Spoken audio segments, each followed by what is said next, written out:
Welcome back to GTD. I'm Keegan Miller. That's my partner, Micah Farmer. And today we're talking baseball. And we have lots to talk about. There wasn't a whole lot last week. We even skipped the episode just because it was so light.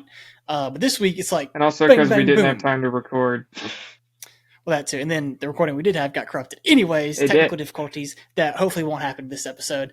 But with that being said, lots to talk about. And I hope the first thing we're going to talk about is the biggest news, the Devers trade. I hope that's the start. I hope we don't just have this Devers trade and then just kind of go to the deadline with nothing. And then the day of the deadline, there's like two or three ones that are like talkable, right? Because that's typically what happens every year. Like, oh, the deadline's coming up. All this stuff's going to happen. There's so many rumors. And then nothing really happens. But Yeah. we already have a huge trade. And I mean, we knew this trade was happening. There was so much tension between Devers and the front office and the management at Boston. We knew this was Especially with coming. it being a Red Sox player. Yeah, and they were trying to get him out of there weeks ago. So they finally found a landing spot for him. So, Micah, let's get right into it. Devers to the Giants. Talk about who you think won the trade. It's pretty obvious. Maybe not that obvious, but who do you think won the trade and how do you think it fits for both teams?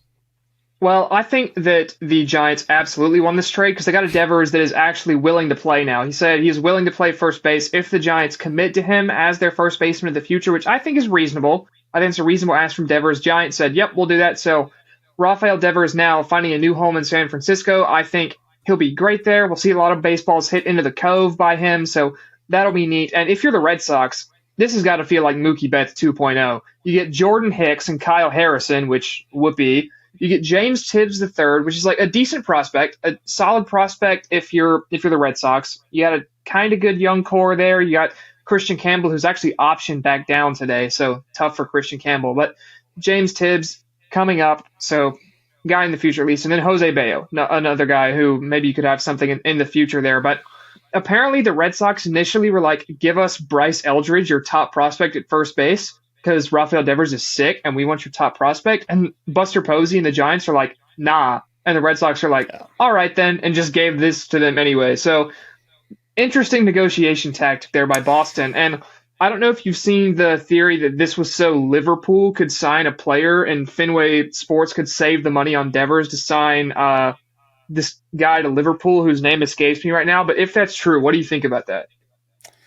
I don't even really want to. I don't want to. I just think that's so like people on Twitter trying to. I think it's Boston fans trying to rationalize what just happened. Because for me, I think this trade is more interesting from front office perspectives, not the players that got dealt. I mean, yes, obviously Devers, a centerpiece, is a huge player that got dealt, but Buster Posey on one side, who's fairly new to his head of baseball operations with San Francisco versus the Red Sox front office, who have already been under fire for years for not spending money, not going to get the guys they need. They finally did a little bit this offseason. They got some pieces that we thought were going to help them, and a lot of people had them to win the division. But I mean, you think about the Mookie Betts trade, some other guys they've dished off. I mean, this front office has been under fire for a while, and they kind of just looked at their fans and went, well, this player gave us a headache because, we kind of signed a third baseman out from under him, kind of just took his position out from under him without, I mean, he was their guy. He was their fan favorite. And they kind of just, pulled the rug out from under him. So it's already a little sketchy there. You're like, oh, they're going to do that to their fan favorite guy. And then, they just dish him. After dishing Mookie Betts a few years ago, they've done things like this before in the past. They're already under fire.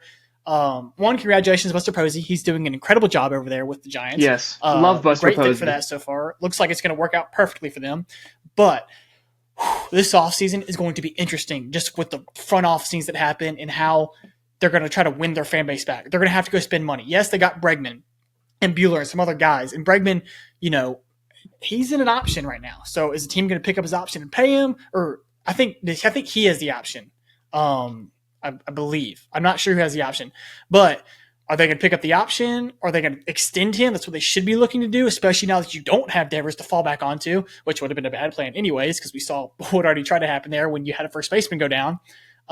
So it's going to be very interesting to see money-wise what happens with this Red Sox team, who should be performing better than they are. But when you have things like this on the inside, where you're dealing fan favorite players and turning your back on guys so easily because they give you a little bit of pushback, it's not a good look for the players, and it makes everybody tense up on the field. So I don't think this will be a good move in the long run for Red Sox. And I think, especially now with the way Tampa Bay is playing, I think their playoff hopes have dwindled. Oh yeah, it's definitely not a good move for the Red Sox, and whoever would have picked this team to win the division at the start of the year is obviously an idiot. But the Alex That Bregman guy. contract, yeah, the Alex Bregman contract, in case you're wondering, it is an opt out after this year or next year, whichever he so chooses to Yeah. do. So, player option if the Red Sox are terrible, suddenly you're in an even worse situation if Alex Bregman decides he wants to leave. Because let's be honest, if he keeps having the year he has been, someone else will pay him that money. So, Which is I why you should think, already be talking about him about yeah, extensions and down the road. exactly. You need to get him extended right now. It's something about these former pieces of the Astros core just being weird, signing other players like the Carlos Correa drama that happened, and then the Alex Bregman potential opt out. Now it just seems like wherever these guys go, somewhere else, it never quite works out exactly well. But the other big news was about the other team in that one of Major League Baseball's biggest rivalries, the Dodgers. We had our Giants news. Now time for Dodgers news. As always, know everyone loves the Dodgers and Shohei Ohtani. And Shohei Ohtani came back, was on the mound for the first time since his latest Tommy John surgery. Went 1 inning through 28 pitches, allowed an earned run and 2 hits, and that's not amazing. I think it could have been worse. Only giving up one earned run. I think you'll take that in 1 inning. Yeah. Obviously, the ERA of 9 doesn't look great, but first outing back, you're only going to get so much. I think what concerns me more, and I think you would agree, is the 28 pitches. Yeah, I mean, look, it's his first time facing batters on an opposing team because he didn't do a rehab start because they elected just, because you got to have this bat in the lineup. You got to keep him at the show. And, I'm okay with that. Having him get an inning here and work back. And he is facing the top of the Padres lineup. I mean, he's facing Tatis, Arise, Machado. He's facing some dudes, right? And Arise doesn't strike out, so. Yeah, and he wasn't trying to. He went full count with Arise, full count with Machado, I believe. So he was nibbling a little bit because it's a really good lineup. You don't just want to feed him fastballs. His stuff looked Ohtani-esque. It was fast. His cutting stuff will, maybe not had the bite it had, but it'll get there just with more feel because when you get Tommy John, feel's the hardest thing to get back, especially in your fingertips and release points and pressure points. So he'll get that back. I think it's okay. I think as soon as watching it, I was like, 30 pitches, a lot, 28 pitches. But the more I think about it, he hasn't pitched off the mound in 2 years. I think they're fine. The Dodgers are, let's be honest, they're rushing him back a little bit because they need to. They have no pitching, Yes. no starting pitching. They need to. So, but it's, you can look at it both ways. Like, he's doing this for the team. He's okay with it. This, that. Then it's also the front office and the management's job to go, okay, we have him for eternity with this contract, and we need him down the road, and we need him next year and the year after. So do we rush him back and just compete this year, or do we put him on a timetable? So I think I would not rush him back just because you need him right now, because you need him later than just this season, if that makes sense. And you need the best version of him or in the batter's box too. And if you hurt him trying to pitch him, you're going to ruin your best hitter, and you just can't afford to do that, frankly. So I like them being careful. But let's move on to talk about a fun little thing we have here. It's about who we want to see in the Home Run Derby this year. Yes. Yes. So I'm going to let you start because I think both your players are really cool, and I had one of them written down initially before you asked to talk about him instead. Yeah. So before we don't mention these guys and y'all attack us, Ellie De La Cruz and Pico Armstrong, one's a Red, Micah's team, and one's a Cub, my team. So we just kind of decided, those are given. Every baseball fan in America wants to see those two guys in the Home Run Derby. So we're not we don't need to touch on those. PCA went 20. He had his 2020 moment today. He's the only player in MLB with the 2020 season right now. So obviously, Ellie has 18 it's a good shot homers for him right now. Yeah. So obviously those guys, we're not even going to touch on those guys because we've talked about them a lot. But my first guy is Fernando Tatis Jr., who before this episode started, I just looked up to make sure how he had done in past home run derbies, and he's never been in one. Now, he was suspended for PEDs and he's been hurt a lot. And I think he declined a year because he was dealing with some injuries trying to work back. So it's kind of not been a rough or not a great stretch for him to be in a home run derby. But hopefully this year, I think he's going to get invited. It just depends on if he accepts it or not, because he does have a history of injury, and he's a really, I don't want to say it's like momentum guy, and everyone knows the stigma around the home run derby, and if you go in there and you can mess up your swing and things like that.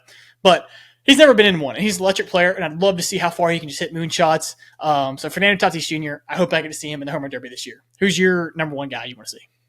My number one guy is Cal Raleigh. He's having one of the best seasons offensively by a catcher of all time. And is just raking and is a switch hitting catcher too. If you'd have told me about 10 years ago there would have been a switch hitting catcher that could lead the MLB in home runs, I'd have been like, you're insane. But he is No. going crazy this season, and I would absolutely love to see him in a home run derby, leading the league right now with 27 home runs, which on June 19th is just ridiculous, especially from a catcher. So I really want to see Cal Raleigh absolutely nuke baseballs onto the battery in Atlanta. I think that would be super fun. And then sticking in the AL West, my other guy is Taylor Ward of the Los Angeles Angels. Ward has 19 homers so far this year, plays left field for the Angels, and is a guy that I think goes fairly under the radar unless you are an Angels fan. I don't think a ton of people are going, wow, Taylor Ward's having a great year, one of the best power hitters in baseball. But this dude rakes, and I would love to see him get a chance in the home run derby this season for the Angels. Yeah, and then my other guy that I want to see is Eugenio Suarez. I mean, he's got the personality, almost like Teoscar Hernandez last year, just a guy who fits like the home run derby vibes, but isn't like one of like the highest rated or highly talked about players. But he has been a little bit this year, and that's because when he's hitting home runs, he's hitting home runs. It's what he does. When he's not hitting home runs, it's whatever. But when he hits a home run, like 6 is coming in the next 4 days or something like that. So he's got 22 on the year already. He's having a great year. He's one of the reasons Diamondbacks are really in the spot Still they're alive. in right now. They've had some pitching troubles, but it's guys like Suarez and Marte that are really keeping them afloat, and Corbin Carroll, obviously, who are really keeping them afloat offensively. And I think without him, they're in a way worse position just because of his slugging numbers this year. And I think he would like do his hair in like all-star colors and stuff like that. I think it'd be fun to watch. I'm taking 2 vibe guys, obviously. So I think those guys would be really fun to watch. Yeah, 2 vibe guys, but also 2 absolute electric factories in baseball. Yeah, if you guys are wondering our thoughts on All-Star voting, we're going to get to that in next week's episode, so stay tuned for that. We'll talk all things All-Star voting next week, but we do want to talk about a couple teams that are on some streaks before we get out of here. The Nationals were on an 11-game losing streak until James Wood walked off the Colorado Rockies tonight. Another guy who I think would be super fun to see in the home run derby. Has 20 home runs on the season already, does Wood.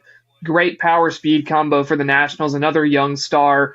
And as for the Nationals, they were having a decent start to the year, to be honest, and then just nuked. They're 31-44 right now, so they were right around 500 before the 11-game losing streak, and they really just fell off the table. The pitching has really struggled for them outside of Mackenzie Gore. Yeah, and I'm going Tampa Bay. I mean, they have had an incredible June. I think in the month of June, they're leading in runs. They're 4th in OPS. They're like 6th in average. I mean, they're the best team in baseball. Yeah, they're getting on base. They're the best team in baseball right now. Their pitching's always the exact same. Like, you know what you're getting with the Tampa Bay rotation and bullpen. Like, they're going to do enough. I could go jump in the Rays bullpen and become a reliever of the year candidate. Yeah. That's how good the Rays pitching coaches are. Yeah, they do perfectly enough that if your offense is above average, you're going to win baseball games. And that's what they've been. They've been way above average, and they're just jumping up the wild card board and maybe putting a little pressure on the Yankees who have started to falter. That's going to be fun to see. I believe they're fine. 3 games back of the Yankees right now. 2 games back. They're 2 games back of the Yankees. And then honestly, the Blue Jays are only 3 games back of the Yankees. And I don't think anyone thought I don't think anyone thought the Blue Jays were going to do anything this year, but they've really rebounded well. And talking about Tampa Bay, the guy who's the catalyst for this lineup is Junior Caminero. Has 17 home runs on the season, hitting .262. The OPS is just over 800, and that's production you'll take all day from Caminero. He has been lighting it up this season. Big part of why the Rays are hot right now. He's had a blistering June. So a lot of teams kind of coming out of nowhere recently. The Tigers still look strong at the top of the AL Central. And then, of course, you guys knew I had to talk about it. Jack Caglione hit his first 2 MLB home runs today as we record this. The first was like at his neck level. I have no idea how he hit it out. And then the second one was hit .440 at Globe Life in Arlington. So absolute nukes from Jack Caglione today. And fittingly enough, his first ever game against another former Gator legend in Wyatt Langford. So love to see my former Gator stars doing well in the majors. Yeah, and right before I mentioned the Yankees starting to falter, and I do think that is because their lineup's getting exposed with, Aaron Judge slumping. I think he'll figure it out. He'll be fine. I don't think this is talk from everyone's focusing on Cal Raleigh and he's going to take the MVP from Judge, and that could still happen, but I don't think that's at all what's affecting Aaron Judge. He's going through a slump. It's okay. You're going to go through a slump when you're hitting over 400 all year. It's Yeah. going to happen. I mean, his last 7 games, he's only batting 115 with the 1 home run and only 1 RBI. But it's Aaron Judge. He'll be fine. He'll figure it out. But I am curious to see if the pressure, not of some other player, but if, the Blue Jays and Tampa Bay starting to win, if they amount to the Yankees applying pressure themselves and Judge realizing, well, I'm pretty much the Yankees right now. So, is he going to put more pressure on himself, or is he going to just be like, you know what, I'm just going to let whatever happens happen and just be me, and then hopefully that works. So I just figured we had to end on that because I know the Yankees are a big deal. A lot of people are mad they're slumping. Both New York teams are slumping right now, but the Yankees more importantly, I think, just because of the implications it has and why they're slumping. But with that being said, that's all the MLB talk we have this week. If you want to check out our F1 recap, go over there. That should be up on the YouTube. And then NASCAR review and preview for the triangle, if you know what that is, the tricky triangle. And also our review from the first ever Mexico City Grand Prix. I say Grand Prix, but it's a NASCAR race, but you know what I mean. So go check those out. That's been Micah Farmer. I've been Keegan Miller, and we'll see y'all next week.